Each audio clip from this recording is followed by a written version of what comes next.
Hola muchachos. Okay, today's flip grammar lesson is going to be on commands and pronoun placement. So, as usual, please copy down everything that is highlighted in yellow. Okay, so direct object, indirect object, and reflexive pronouns are placed before the verb with the negative commands. Object pronouns follow affirmative commands and are attached to them at the end. So remember, negative, the pronoun comes in front. Affirmative, the pronoun is attached to the end.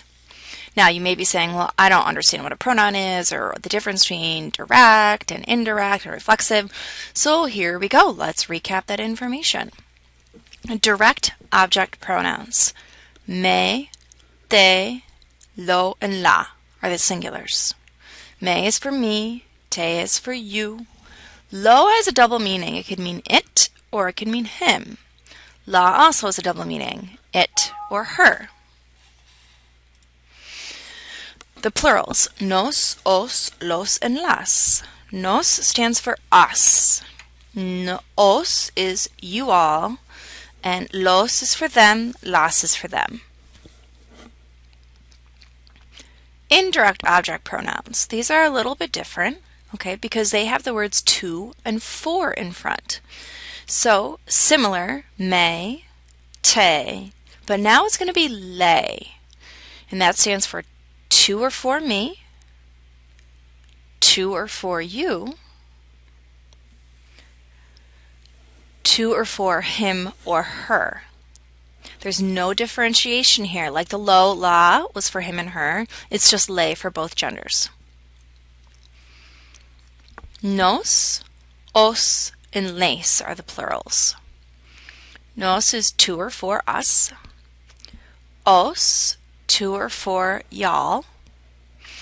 Les, to or for them. And the last section are reflexive pronouns. These I think we know pretty well because we went over these at the beginning of the year, plus they were a major topic from level 2. Me, te, and se are the singulars. To myself, to yourself, to himself, or to herself. Again, se is the same regardless of gender. Plurals, nos, os, se, to ourselves, to yourselves, which is a group of yourselves, and to themselves. So now, let's look at 3 examples. The first one is a direct object pronoun example. Cómprala. I did that in the to command. That's why the verb ends in the letter A, compra.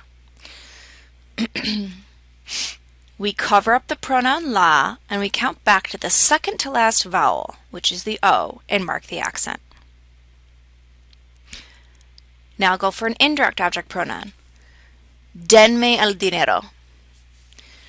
Give to me the money. Now in English, we don't usually say to me. We just say give me the money. But it's implied that you're giving it to me. Therefore, we use the indirect. Now, I used den because I was conjugating with an ustedes command. Ustedes commands are formed the same way the subjunctive is formed. Okay? This is an irregular verb. We do not need to add an accent mark because there is no second to last vowel after we cover up the pronoun. It's just the letter E. The last example is the reflexive pronoun. Lávese las manos. I did that in usted command. That's why if for an AR verb, we go to the O form, lavo, drop the O, opposite vowel, lave. I added the se to agree with usted. I covered it up, counted back to the second to last vowel, which is the A, and I marked my accent. Now, what if we have double object pronouns? Well, if there is a direct object pronoun and an indirect object pronoun in the same sentence, the indirect object pronoun, or as I call it, the IOP, goes in front of the DOP. So for example, tráigamelo, bring it to me. The to me comes first, and then the it. We cover up the me and the lo, count back to the second to last vowel. However, in this sense, it's going to be the A because the A and the I together combined make a diphthong, which is really like one solid vowel sound. Now, when two pronouns are third person, change the indirect object pronoun to se instead of using le. Instead of saying mándelo, we don't say the le, they change it to mándeselo. Again, cover up the se and the lo, count back to the second last vowel, and mark your accent. Now, let's look at some examples. Okay, so the direct object pronoun refers to it or them, and it directly receives the action of the verb. Recoja la basura, pick up the garbage. Recójala, pick it up. It refers to the garbage. Construir los puentes in the usted form. Okay, so construya is the conjugation because it's a Y verb in the irregular yo. Okay. Now, we're going to replace the word puentes with the pronoun los, which is a direct object pronoun. Then we cover it up, count back to the second to last vowel, and mark your accent. Resolver el problema. We're going to do the ustedes form. Resuelvo, drop the O, opposite vowel, resuelvan. The pronoun that we're going to use to replace the word el problema is lo. Count back, second to last vowel, mark your accent, resuelvanlo. Traer, ellos, and we're going to do the to form. Okay, what we're trying to say is bring them. Okay, tráelos. We did the regular indicative because it's a to command in the he, she form, trae. Los is the pronoun, count back second to last vowel, and mark your accent.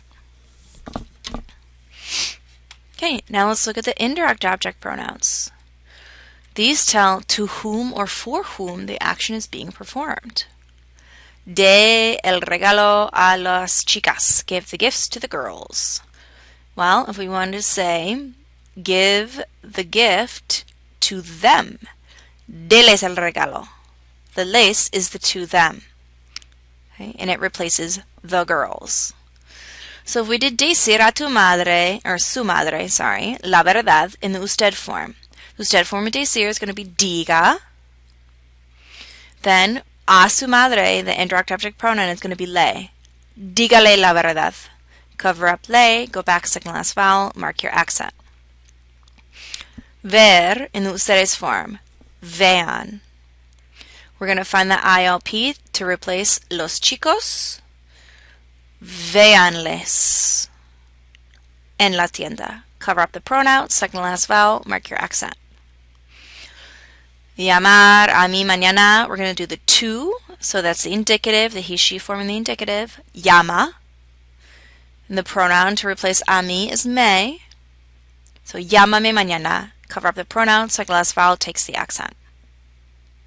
Now, in these 6 practices we just did, we didn't do any negatives. However, I will just say briefly, if there were negative commands, all of the pronouns would come at the beginning of the verb, not attached, and then we would not have to worry about those accents. Okay, hasta luego.